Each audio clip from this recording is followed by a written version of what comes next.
My family abandoned my daughter during her high-risk surgery. 3 days later, my father texted asking for $5,000 for my brother's wedding suit. They thought I was their personal bank. So I locked their access to my accounts, and the next morning, I got a call from my lawyer to set a trap they never saw coming. This is where the story truly begins, and you won't want to miss what happens.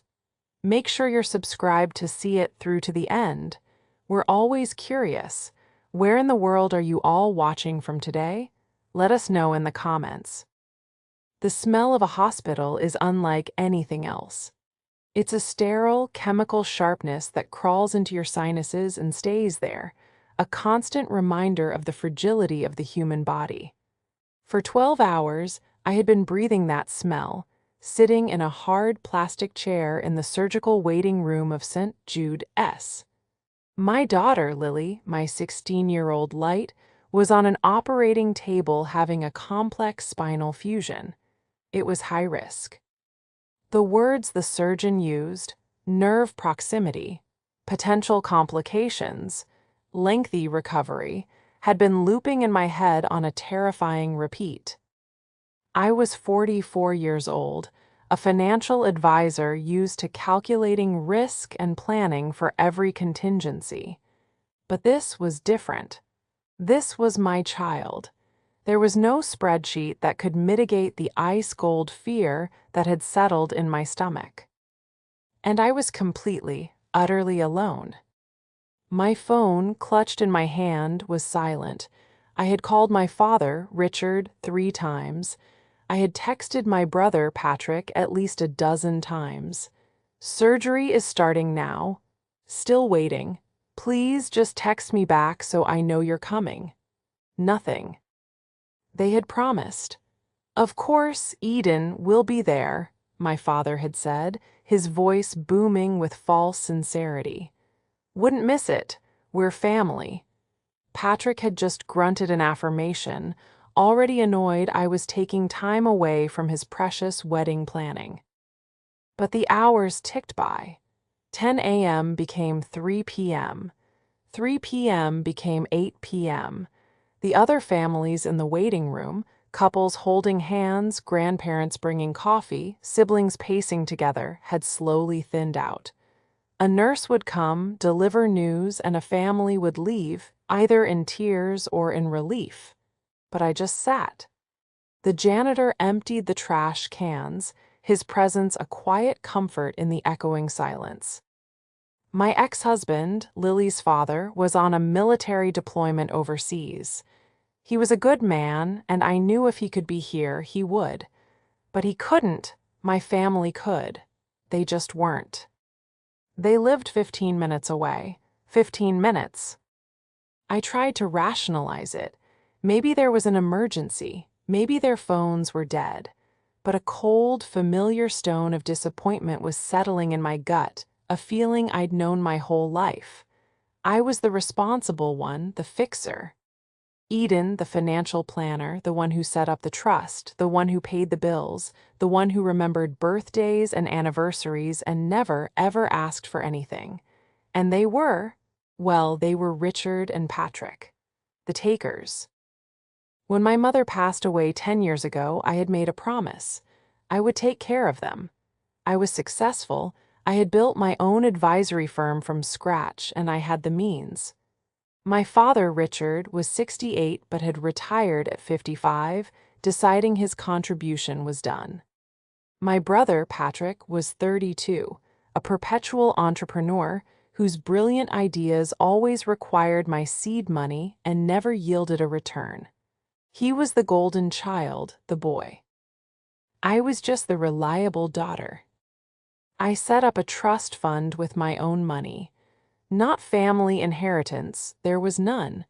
It was my money from my work. I set it up to pay their basic living expenses, to ensure my father had his home and my brother had a roof over his head. It was my way of honoring my mother. But over the years, basic had become comfortable, and comfortable had become expected. At 10:42 p.m., a surgeon in blue scrubs, his face masked and his eyes exhausted, pushed through the double doors. Family of Lily Miller. I shot to my feet, my knees buckling. I'm her mother, Eden. She's out, he said, and my heart stopped. He must have seen the terror on my face because he quickly added, the surgery was a success. It was difficult, longer than we thought, but she's stable and in recovery.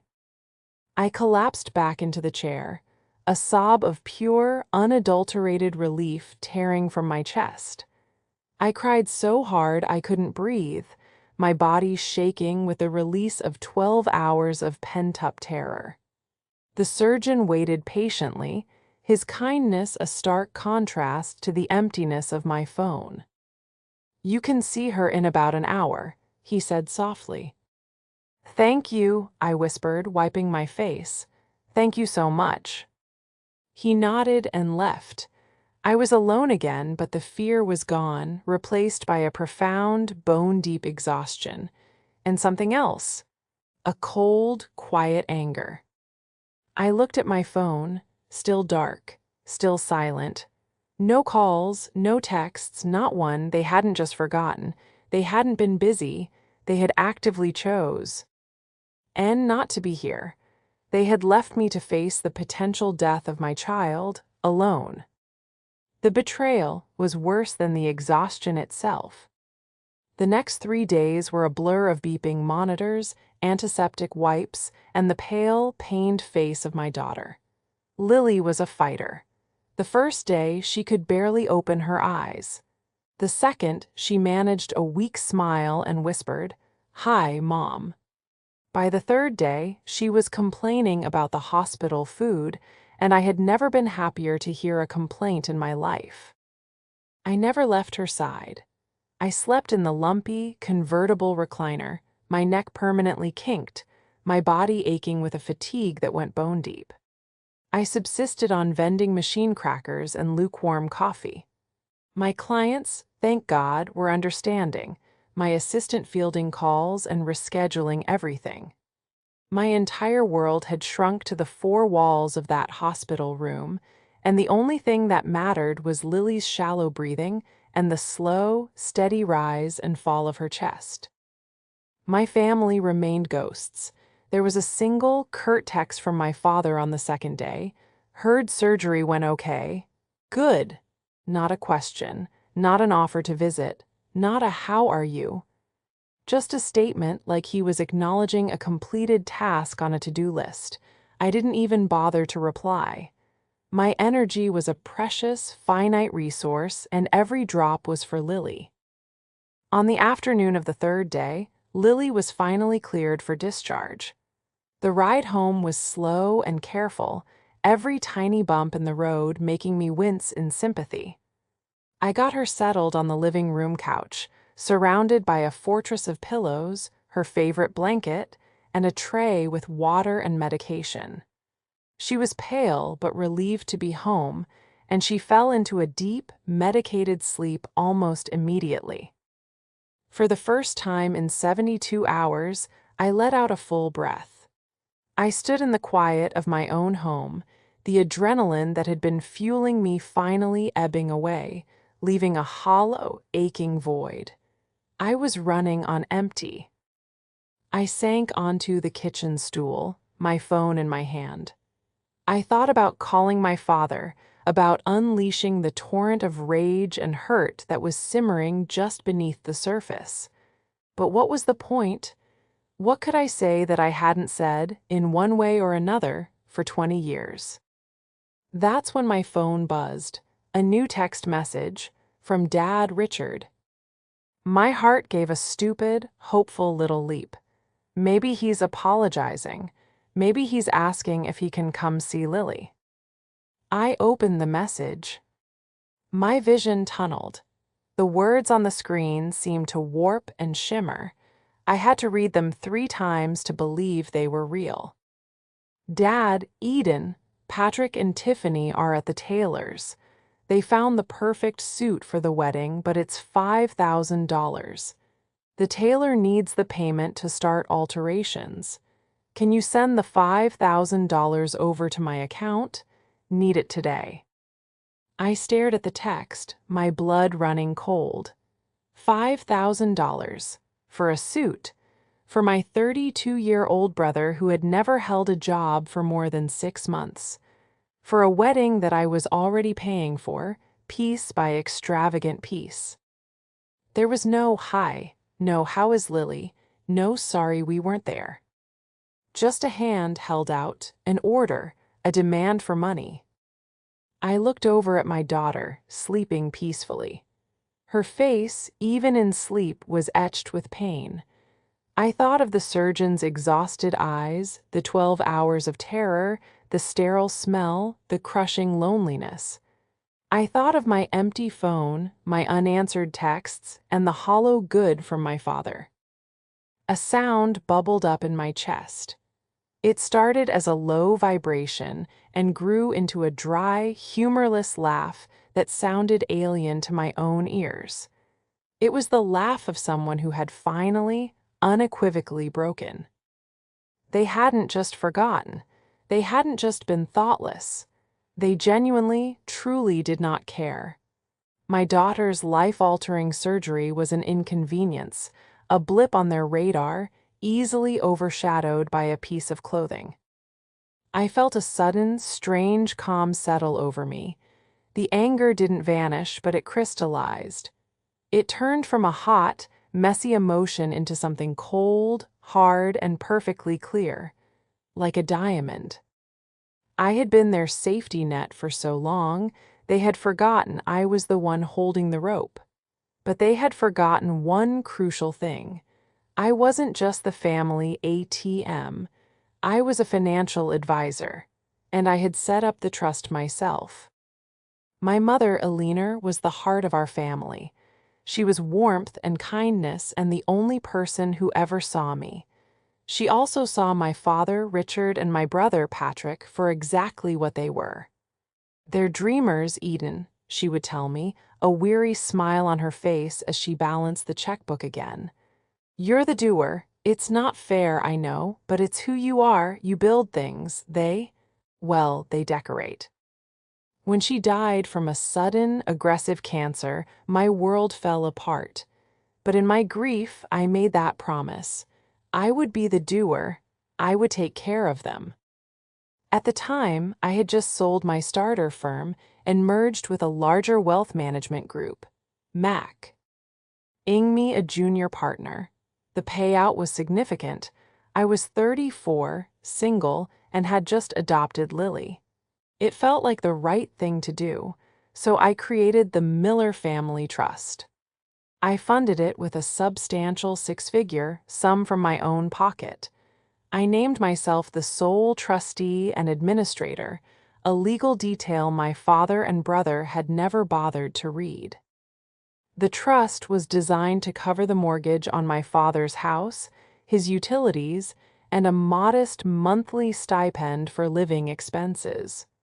For Patrick, it covered his rent on a simple apartment and his health insurance. It was a safety net, not a golden parachute. But over the decade, their needs magically expanded. Richard needed a new car. Patrick needed seed money for a gourmet dog biscuit bakery, then a crypto consulting firm, then a custom van conversion business. Each failure was bad luck or a betrayal by a partner, and each time I was emotionally blackmailed into refinancing the trust or, more often, just paying out of my own pocket. Your mother would have wanted this, Eden, my father would say, the ultimate trump card. Then 6 months ago, Patrick met Tiffany. Tiffany, 29, was a vision of curated perfection. Her social media was a pastel-toned fantasy of brunches, borrowed designer bags, and inspirational quotes about living your best life, preferably funded by someone else. She was a social media influencer whose primary influence was on my brother, convincing him that his entrepreneurial spirit was being stifled by his meager surroundings. I met her for the first time at a dinner I hosted. She smiled a bright, vacant smile, her eyes scanning my living room, clearly cataloging the value of my furniture. "Eden, it's so brave of you," she'd said, sipping the expensive wine I'd bought. "Brave?" I asked, confused. "To be a single mom and have such a demanding career. I could never. I believe a man should provide, you know? That's why Patrick is so wonderful. He has such big plans. He just needs the right support." Her eyes flicked to me on the word support. The message was clear. Within 3 months, they were engaged. Within 4, Tiffany and Patrick had presented me with a wedding vision board that looked less like a wedding and more like a royal coronation. The venue alone was $50,000. "Don't worry, Eden," Patrick had said, puffing out his chest. "I'll pay you back once my new app takes off." I should have said no then. But Lily was struggling with her scoliosis. The doctors were starting to use words like surgery, and I was distracted and overwhelmed. I just sighed and agreed to help, which, in my family's language, meant pay for everything. My father, Richard, was completely enchanted by Tiffany. She played the part of the doting future daughter-in-law perfectly, laughing at his old stories and praising his distinguished taste. He, in turn, became her biggest advocate. "The boy is marrying up, Eden," he'd bellowed over the phone. "This is what our family needs, a bit of class."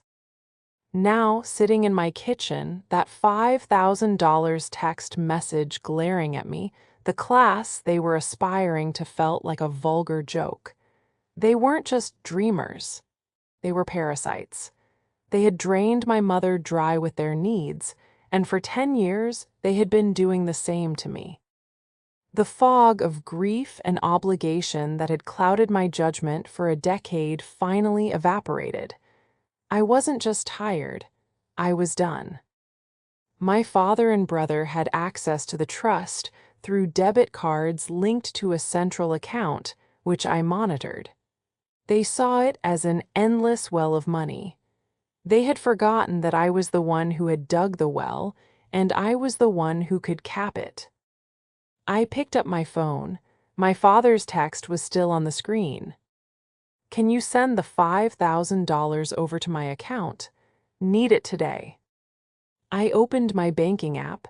I found my father's account. I set up a transfer, not for $5,000. Not for $500, not even for $5. I transferred 25 cents. In the memo line I typed, "Buy him a tie." Then I hit send. The betrayal was worse than the diagnosis, and my response was just getting started. The 25-cent transfer was a symbolic gesture, a small, satisfying spark. But the real fire was yet to be lit. I was a financial advisor. My profession wasn't just about numbers. It was about strategy, leverage, and legal structures. The Miller Family Trust was my creation, and I had built in a kill switch. I went to my home office, the adrenaline returning, but this time it was cold and sharp. I sat at my desk, my back straight, and logged into the administrative portal for the trust. It had been months since I'd done more than just glance at the balances. My father and brother had gotten sloppy, lazy. They assumed the money was theirs, their birthright. I looked at the linked debit card statements. The extravagance was breathtaking. Hundreds of dollars at steakhouses for Patrick and Tiffany. Spa days for my father. Endless online shopping, all while I was paying for Lily's mounting medical bills and specialist co-pays out of my personal checking account. My hand hovered over the freeze accounts button. It was so simple, one click. But I paused. A simple freeze was a blunt instrument. They would panic call me, and I would be back in the same emotional vortex. No, this needed to be clinical. It needed to be permanent. This wasn't just a punishment. It was an extraction. I wasn't just closing a bank account, I was amputating a limb that had become gangrenous. The clever trap wasn't just the trust itself, it was the timing. They were in the middle of planning an absurdly expensive wedding. They were exposed, over-leveraged, and relying entirely on me. They had just made themselves incredibly vulnerable.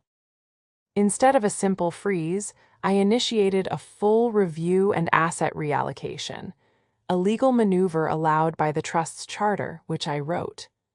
This action immediately put a temporary hold on all debit card privileges and withdrawals, pending a formal review by the trustee, me. The funds were still in the trust, but they were no longer accessible. To them, it would look like their cards were simply, inexplicably declined. I clicked Execute. A small dialog box popped up.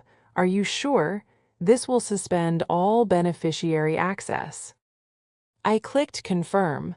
A small green checkmark appeared. Done. I felt a wave of dizziness, the enormity of the act washing over me. This wasn't just a financial decision, it was a declaration of independence. I was finally, truly cutting them off. But I wasn't finished. If I was going to do this, I needed to be protected. My father was a bully and Patrick was a coward, but Tiffany was a different animal. She seemed manipulative, and I had a sinking feeling she was a grifter. If she thought her golden goose was flying away, she would get vicious. I needed to know exactly who my brother was engaged to. I picked up my phone and called a number I kept for high net worth clients who had complicated family matters. Harris Investigations, a gruff voice answered. David, it's Eden Miller. Eden, his voice warmed slightly.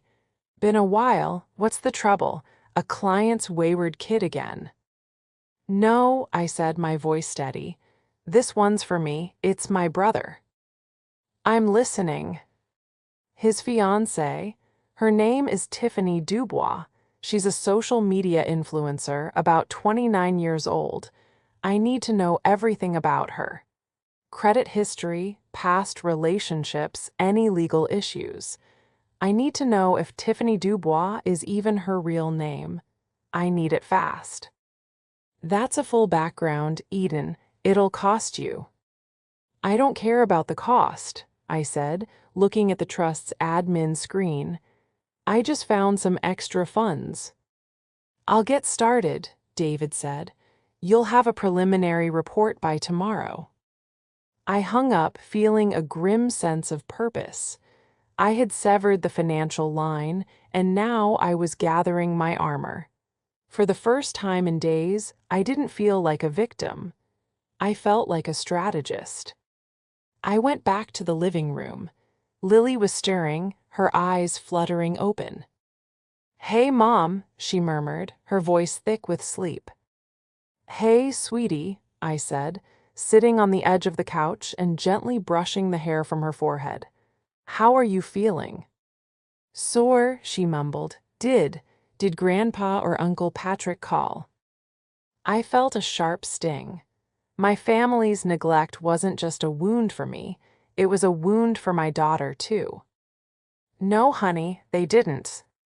She just nodded, a flicker of disappointment in her eyes that she was already too used to. It's okay, she whispered. You're here. I'm here, I said, my voice thick, and I'm not going anywhere. I sat with her, holding her hand, the silence of the house broken only by her soft breathing. My phone lay on the coffee table, dark and silent. I knew it wouldn't be silent for long. The 25-cent transfer would have been received. The declined transactions would start piling up. The storm was coming. And for the first time in my life, I was ready for it. The call came at 9:04 a.m. the next morning.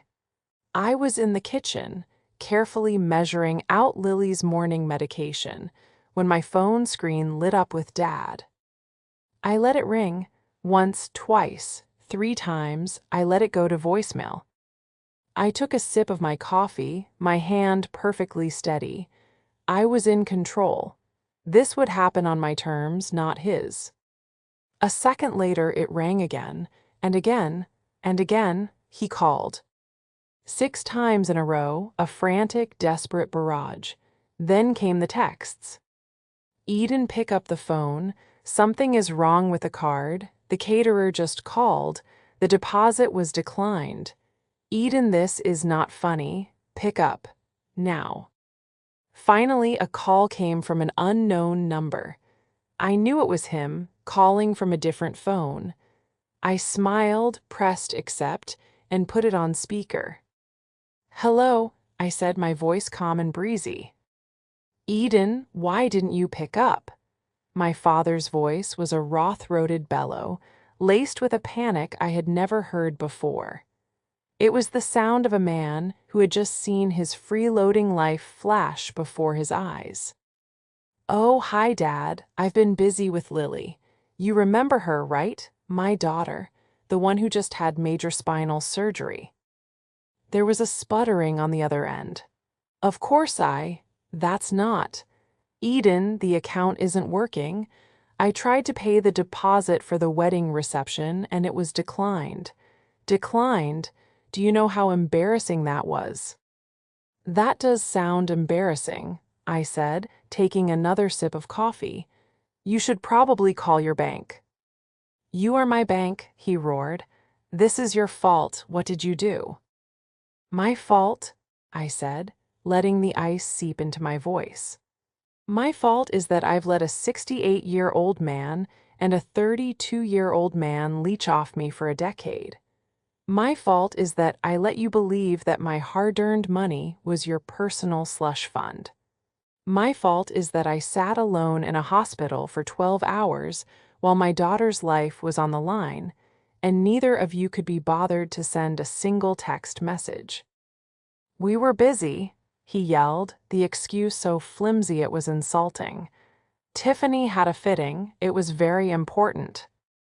"A fitting," I repeated, my voice flat. "More important than your granddaughter's spine, I see. And I suppose Patrick was busy too." "He was at the tailor's." "Ah, yes. The $5,000 suit," I said. "Did you get my transfer, by the way? The 25 cents? I thought it might be enough for a tie clip or perhaps a single shiny button." There was a strangled silence. He had seen it. You, he stammered, the rage giving way to genuine confusion. He was a simple creature, really. He only understood the flow of money to him, never from. "What did you do, Eden? Turn the money back on. Right now." "No," I said. Just that one simple word. It hung in the air between us, powerful and absolute. "What do you mean, no?" he demanded, his voice rising to a screech. "I mean no. The Miller Family Trust is under a full administrative review as per the charter. All beneficiary access is suspended indefinitely. Which means, Dad, your card is a useless piece of plastic. So is Patrick's. The money is gone." "You can't do that," he shrieked. "That's our money, your mother." "Do not," I interrupted, my voice dropping to a dangerous whisper. "Do not say her name. This was my money, my work, my sacrifice. And you and Patrick and his little grifter fiancé have spent the last of my goodwill. You're cut off, Dad, all of you."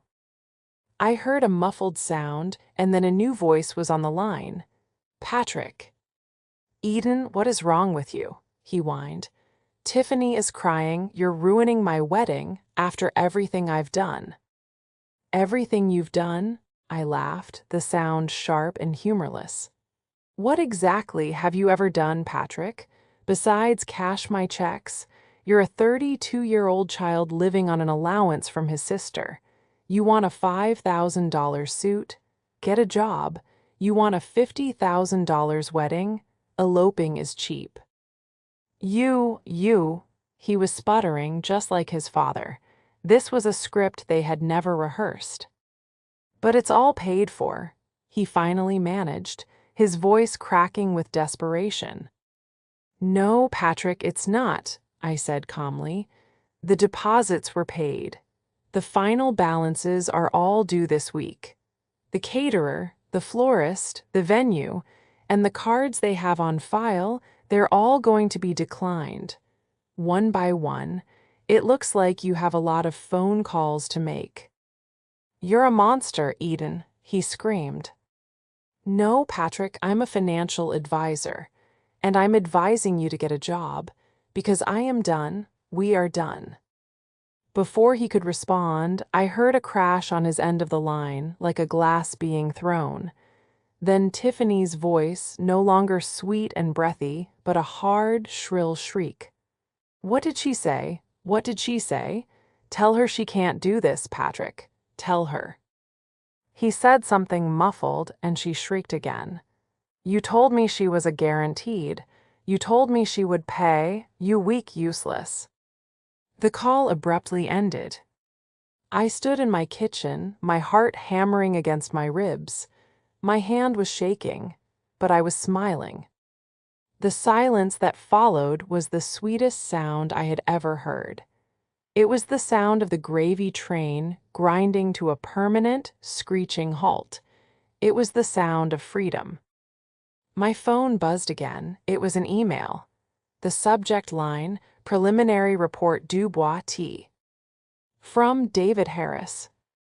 I opened it, and my smile faded, replaced by a cold, hard knot of disgust. This was so much worse than I thought. The report from David Harris was sickening. Tiffany Dubois was an alias. Her real name was Jessica R. something, and she had a history, a long one. She wasn't just a simple gold digger, she was a professional. There were 2 previous engagements in other states, both to men from moderately wealthy families. Both engagements had ended abruptly after Tiffany had received substantial gifts and loans for business ventures that never materialized. She had a string of small claims court judgments against her for unpaid luxury car leases and credit card debt. She wasn't just an influencer. She was a con artist who used social media to build a facade of class while she hunted for her next mark. And my brother, Patrick, with his access to the family trust, was her perfect target. She hadn't just fallen in love with him, she had vetted him. I looked at the attachments, copies of her real ID, her previous addresses, the court filings. David had even found her private social media accounts, the ones not for public consumption, where she bragged to friends about landing a whale. I felt a wave of nausea. She wasn't just trying to get a fancy wedding. She was planning to clean my brother out and, by extension, drain my trust and disappear. My phone started ringing again. This time it was Patrick. I let it ring. He texted, Eden, you have to turn the money back on. She's really upset. This is a misunderstanding. We can talk about this. Please, Eden, she's talking about calling off the wedding. I almost laughed. Of course she was. The second the money was gone, so was she. But Patrick, my hopelessly naive and arrogant brother, still didn't see it. He didn't see that he wasn't the prize, the money was. He was still trying to defend her. You don't understand, Eden. We're in love. You're just jealous and bitter because you're alone. That was the line that did it. Jealous and bitter. I, who had been sitting by his niece's hospital bed. I, who had funded his entire adult life. I screenshotted the most damning page of David's report. The one showing the court judgment from an ex-fiancé in Arizona for $50,000. I texted it to Patrick.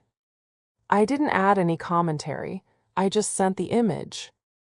My phone was silent for exactly 2 minutes.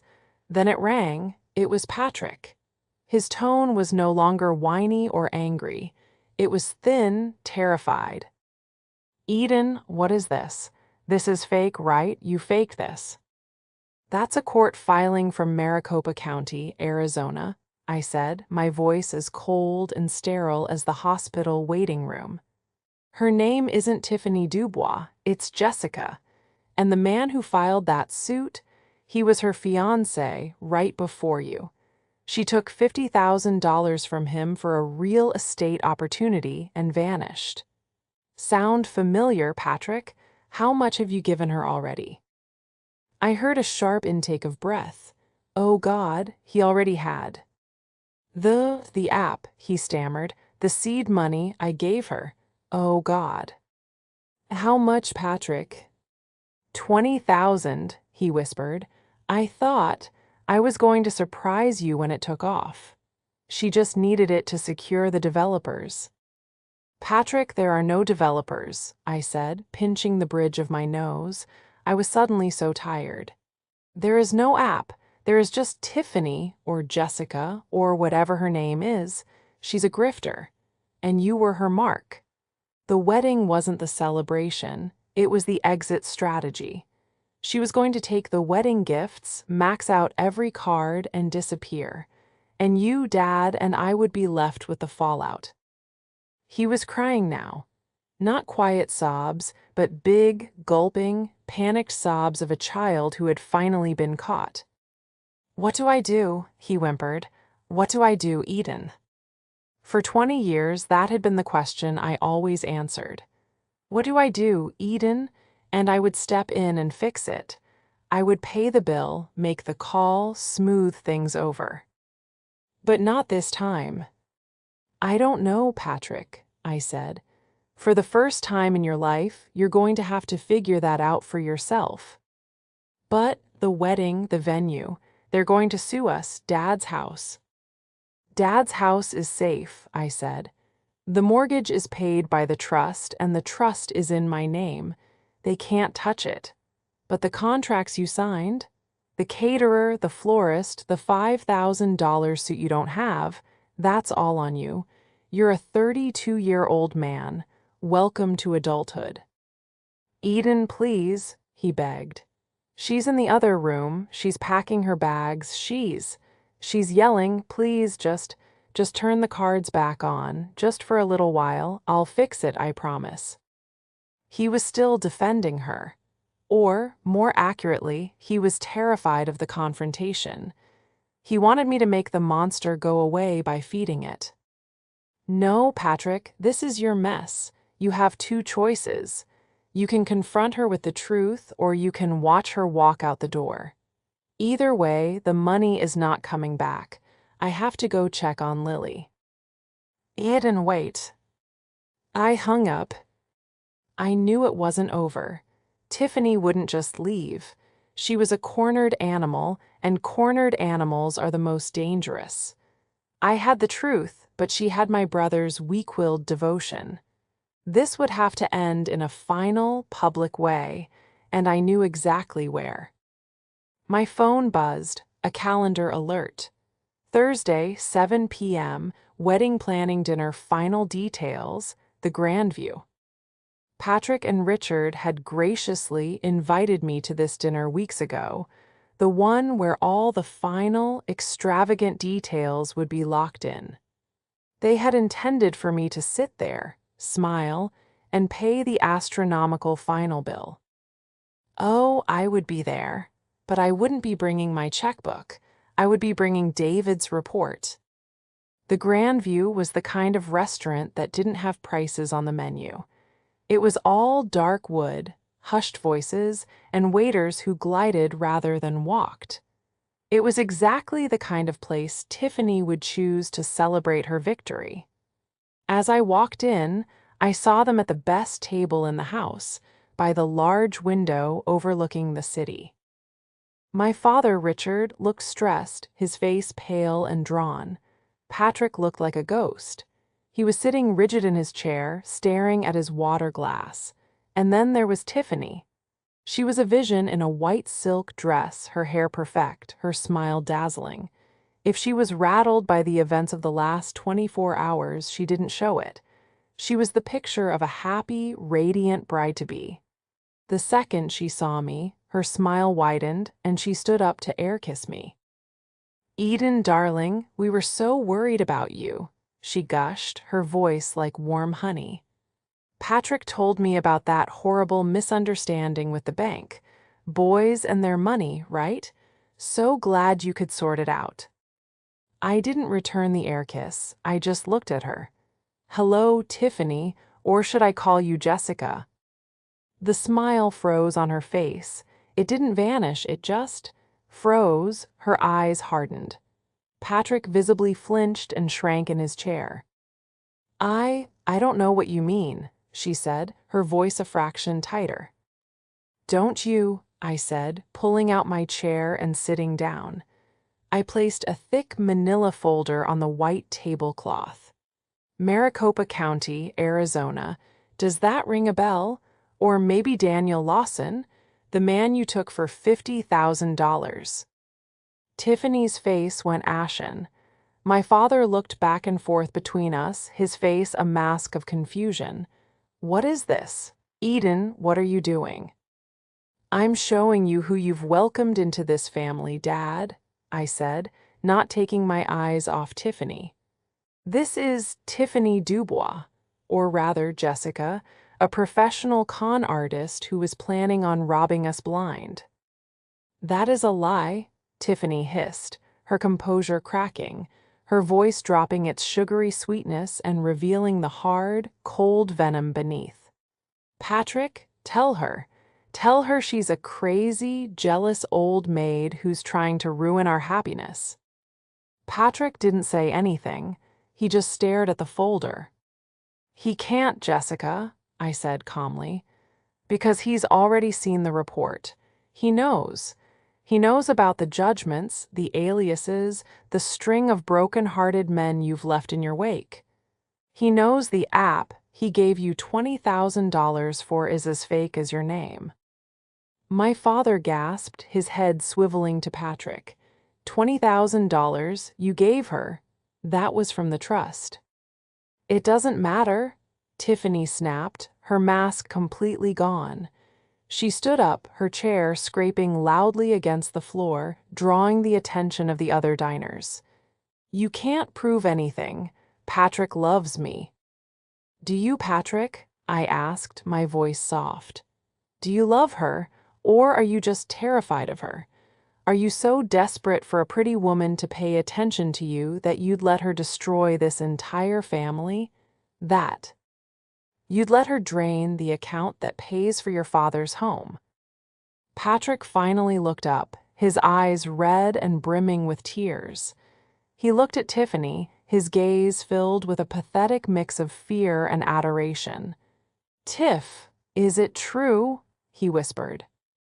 "Of course not, baby," she said, trying to muster a tear. "This is your sister, the one who just abandoned you. She's trying to tear us apart." "I didn't abandon him," I said, my voice ringing with authority. "I cut him off. There's a difference. There is no more money, Jessica. The trust is locked. The cards are cut. The bank is closed. You hitched your wagon to a mule, but you thought it was a racehorse, and the race is over." That was what finally broke her. The realization that the money was, definitively, gone. Her face contorted into a mask of pure, unadulterated rage. You witch," she shrieked, her voice echoing through the silent restaurant. "You think you're so smart? Fine, keep your pathetic, dysfunctional family. Keep your loser brother and your senile old dad. I was doing you a favor by taking this idiot off your hands." She grabbed her $3,000 handbag from the table. "You'll be hearing from my lawyer." "I doubt it," I said, tapping the folder. "I think your lawyer is a little busy with your parole officer in Nevada. Have a nice life, Jessica." She stared at me, her chest heaving. Then, in a final dramatic gesture, she picked up a glass of ice water and threw it, not at me, at Patrick. He yelped as the icy water and cubes hit him square in the chest. She turned and stormed out of the restaurant, every eye following her. There was a long, stunned silence. My father was white, gripping the edge of the table. Patrick was just sitting there, soaking wet, dripping, and utterly broken. "Well," my father said, his voice a hoarse whisper, I suppose we'll be canceling the wedding." The waiter, who had been watching from a discreet distance, glided over. "Is everything all right here, madam?" he asked me. "Everything is fine," I said. "We're just finishing up." "And the check, madam." My father and brother both looked at me, their old reflex kicking in. Eden will pay. Eden will fix it. I smiled. "Oh, the check. Yes. You'll need to give that to my father, Richard, or my brother, Patrick. They'll be handling it." I stood up, picked up my folder, and smoothed my blouse. "Good luck, gentlemen." I turned and walked out of the restaurant, leaving them to face the consequences of their choices for the first time in their lives. The walk back to my car was the lightest I had felt in 20 years. It was as if I had been carrying 100-pound pack on my back, and I had finally, blessedly, set it down. The night air was cool and clean, and I took a deep, shuddering breath. When I got home, the house was quiet. I peeked into Lily's room. She was sleeping soundly, her breathing even, the moonlight catching the peaceful expression on her face. I felt a surge of protective love so powerful it almost brought me to my knees. This was my family. This was the only thing that mattered. My phone rang. It was an unknown number. I sighed, assuming it was my father or Patrick from a stranger's phone. "Hello," I answered, my voice tired. "Ms. Eden Miller," a professional female voice asked. "Yes, this is she." "Ms. Miller, this is Amanda Chen, from the legal counsel's office for the Grandview restaurant." My stomach tightened. "Yes." "Ma'am, we're calling because your father and brother, Richard and Patrick Miller, were unable to pay their bill this evening. It's a substantial amount. They provided your name as the financial guarantor for the event they were planning." I leaned against my kitchen counter. Of course they did. "Ms. Chen," I said, my voice polite but firm, "I am not the guarantor for anything related to those two gentlemen. I am their financial advisor, and I can tell you with professional certainty that they have no assets. I attended that dinner as a guest, and I left before the check arrived. I paid for my own valet. Any bill they racked up is their own responsibility. But they signed the wedding contracts with your trust's information. A trust which I am the sole administrator of and which is currently under a full legal review, freezing all assets. Those contracts were signed under fraudulent pretenses without my authorization. Your beef is with them, not with me. I'd advise your accounting department to cut their losses. You can't get blood from a stone." There was a crisp silence on the other end. "I see," Ms. Chen said, her voice decidedly cooler. "Thank you for your time, Ms. Miller." She hung up. I knew it wasn't the last I'd hear of it, but I had the legal high ground. The trust was ironclad. The next morning, I got the call that was mentioned in the title. The one I had been waiting for. It wasn't from my family. It was from my lawyer. "Eden," he said, "it's done. We filed the junction. Jessica R. has been served. With her priors, she won't dare come near you or your brother again. We've also begun the formal dissolution of the old trust and are moving all assets into a new, ironclad one in your and Lily's name only. As for your father and brother, what do you want to do? I thought for a long time. My father's house. I'll continue to pay the mortgage and utilities directly from the new trust. He can live there, but the stipend is over. He'll have to live on his Social Security. It's more than most people get.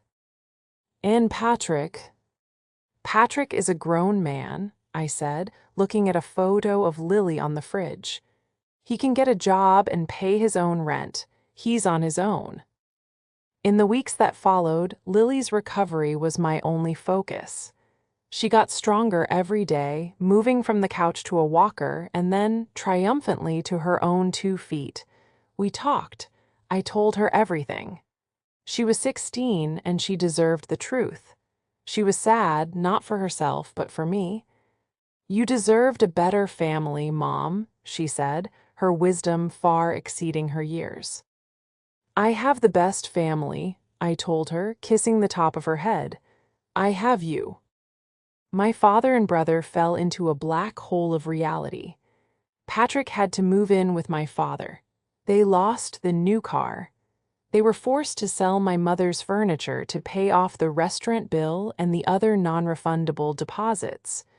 I heard from a cousin that Patrick was working, for the first time in his life, at a warehouse packing boxes. My father was, for the first time in his life, living on a budget.